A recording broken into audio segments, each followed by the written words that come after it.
Understanding the fundamentals of coordinate system, directions, latitude, longitude, and time zone.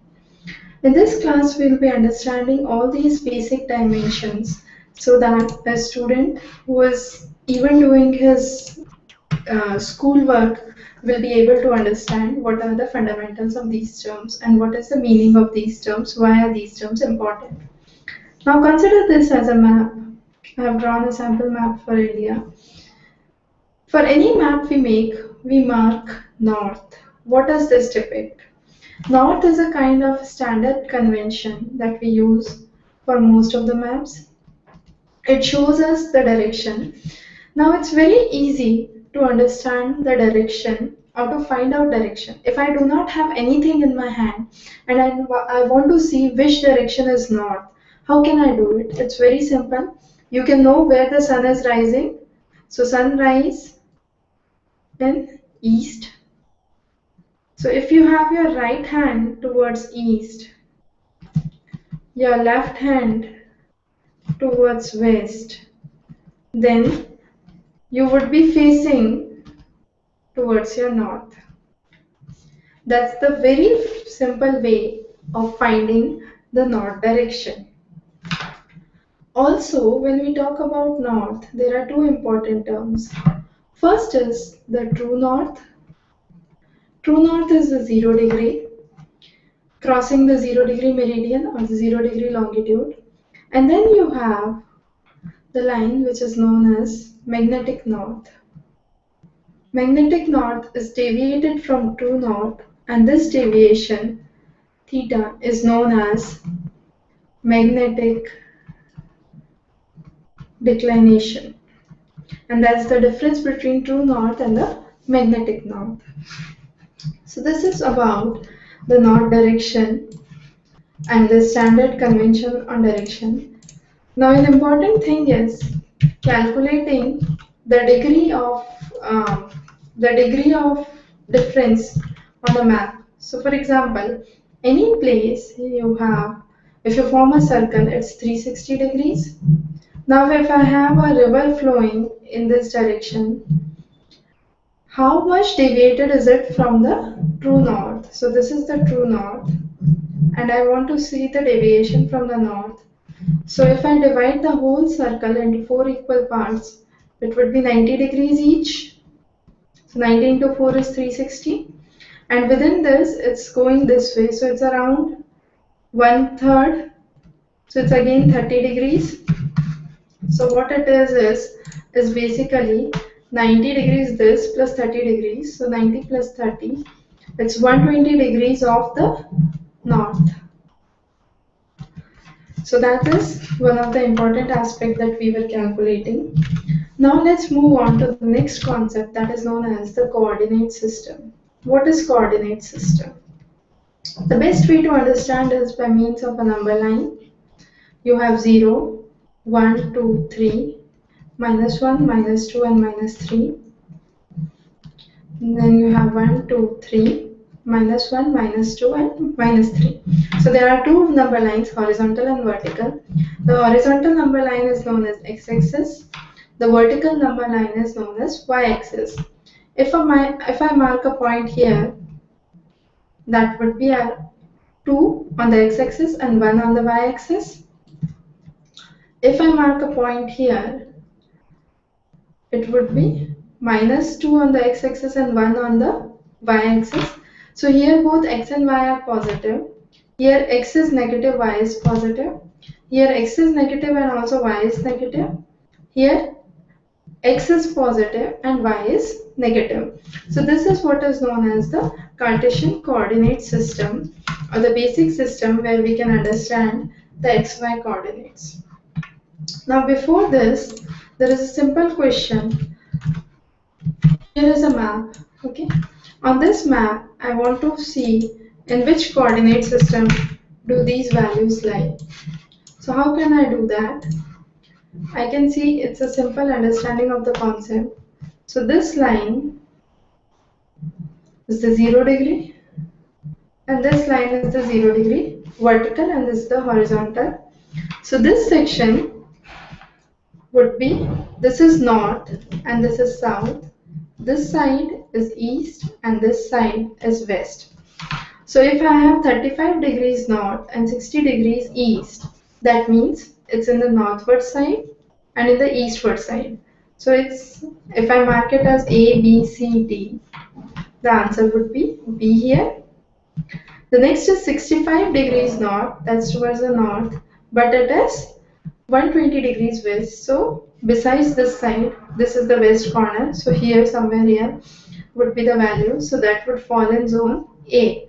So this way we can calculate by means of Cartesian system that we have understood in which section which of the following values will lie. For example, the next value is 40 degrees south and 130 degrees west. So it's south and west. So it would lie in this zone. So the answer would be C. So that is the basic calculation for understanding the coordinate system. Now before we move on to the concept of latitude and longitude, I have a very interesting diagram here. I know most of you are fond of apples. So let's work out with apples. So when we try to see this, if I'm cutting this apple vertically, this is what I get. And if I'm cutting the apples into round slices, this is what I get. So when you are cutting it vertically, it is known as longitude.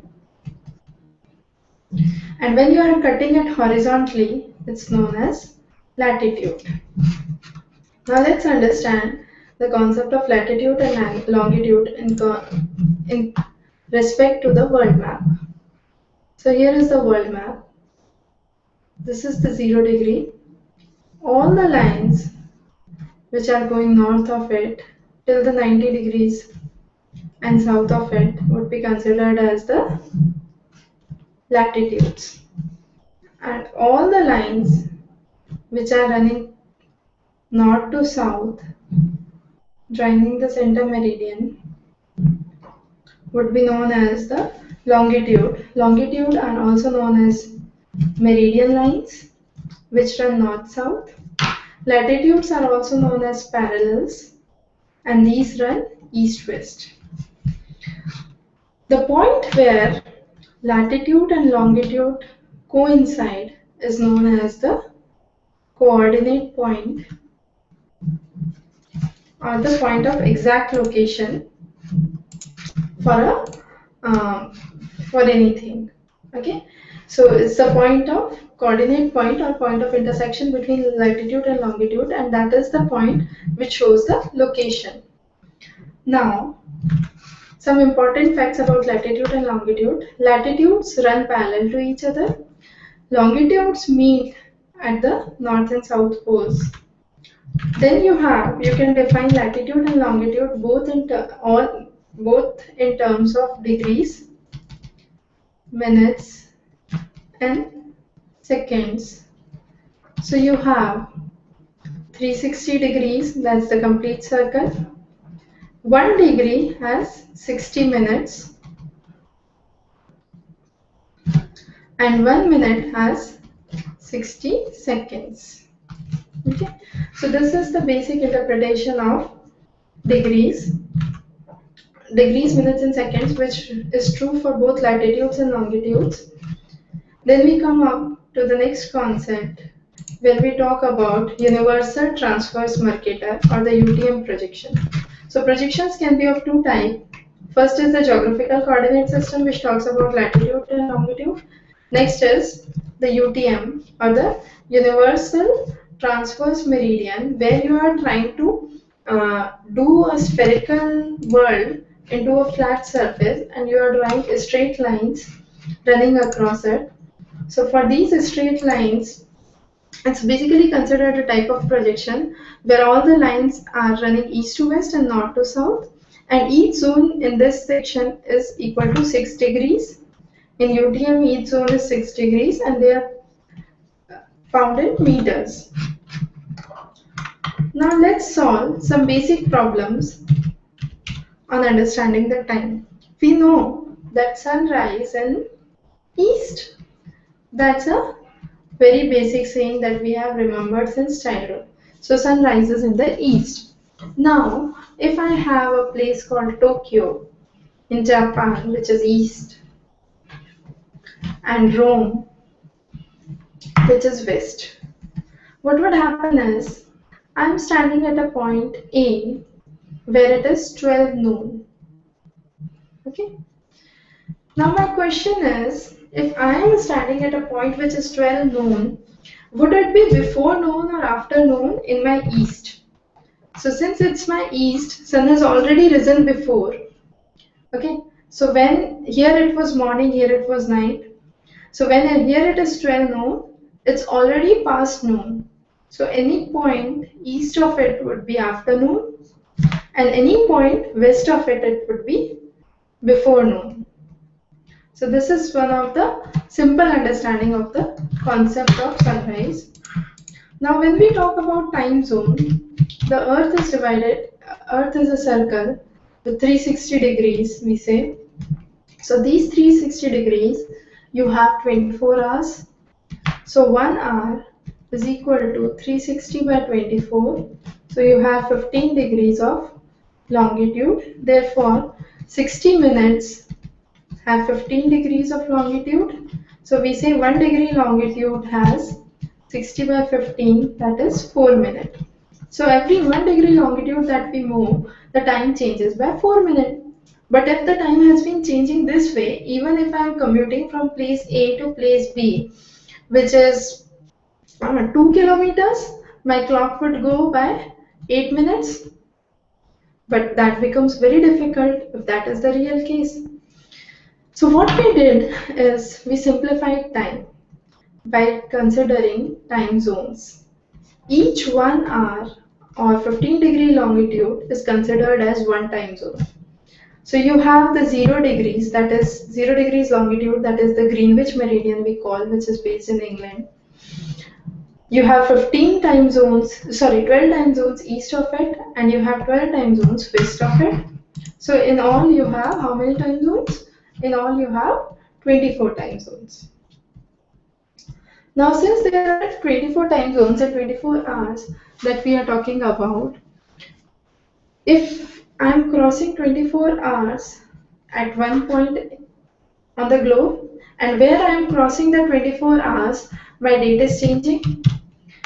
So we call it the IDL or the international date line. And when you cross that international date line, there is a change in date. Therefore, it is being given the name international date line. So with Sunday here, it would be Monday. So if you are crossing the international date line east to west, you add 1 day. Okay. So anyone who is crossing the international date line from east to west, you add 1 day, and from west to east, you subtract 1 day. So the best way to remember is east add, west subtract. So just remember the mnemonic east add. And if you know that you are moving from east to west, you would be adding time. Then it becomes very simple for you to remember. So this is the international date line which runs between America and Australia. As you can see, between America and Australia, this line is being diverted at a number of places. These diversions are just man-made to include these islands in this time zone and these islands in this time zone. So it's just a matter of fact, whatever the countries have agreed upon, you have this international date line bending at few places. Now, since we have understood the concept of Greenwich meridian and international date line, we'll solve a simple question. If it's 135 degrees in Tokyo, the longitude is 135 degrees, and it's 15 degrees latitude in Rome. Okay. How many hours difference is there between the two countries? If this is a question, how can I do it? It would be simple. 135 minus 15, that's 120 degrees. is the difference, and 1 hour is 15 degrees. So 120 divided by 15, you have 8 hours. So there is a difference of 8 hours. So Tokyo, since it's in the east and Rome is in the west, Tokyo would be 8 hours ahead of Rome.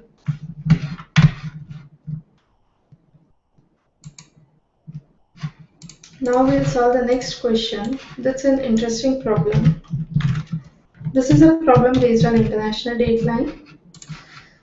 So it's 9 a.m. Saturday in California, 120 degrees west. What is the time in Australia? 135 degrees east. Since it's west and east, one is west and one is east, you need to cross the international dateline. So first of the priority thing is to know here is there. So since it's Saturday, there would be a change in day. Now let me calculate. California is in the west and Australia is in the east. So towards east, you would be adding 1 day. So it's in the east, so you would be adding 1 day. So Saturday becomes Sunday. That's the first fundamental thing. Now you have 180 degrees minus 120 degrees and 180 degrees minus 135 degrees. So you have 60 and 45. The total is 105. Now 15 degree longitude would be given as 1 hour. So 105 degree longitude would be given as 105 by 15. That's 7 hours. Now there is 7 hours difference between the time in California and Australia. Since California is on the west, Australia is on the east, the time here would be ahead of California. So it would be 9 minus 7. So it's 2 a.m. Sunday in Australia when it is 9 a.m. Saturday in California. Now a simple question on sunrise and sunset calculations. If sunrise and sunset are given as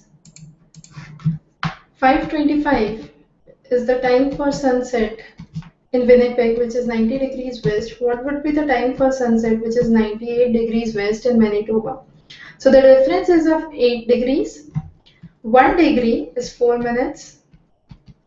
So 8 degrees would be 4 into 8, that is 32 minutes. And since Manitoba is towards the west of Winnipeg, the time would be further late. So it would be 5:25 plus 32, that's 5:57 p.m. So sun will set in Manitoba at 5:57 p.m. as compared to Winnipeg, where it is already the sunset has been at 5:25 p.m. Now we can understand the basics of daylight saving and jet lag, which is the last topic to be discussed today. What is daylight saving? As we go north, 0 degrees, 30, 60, 90. So you have 30 degrees, 60 degrees and 90 degrees north. So as we go towards north, what happens is day becomes longer.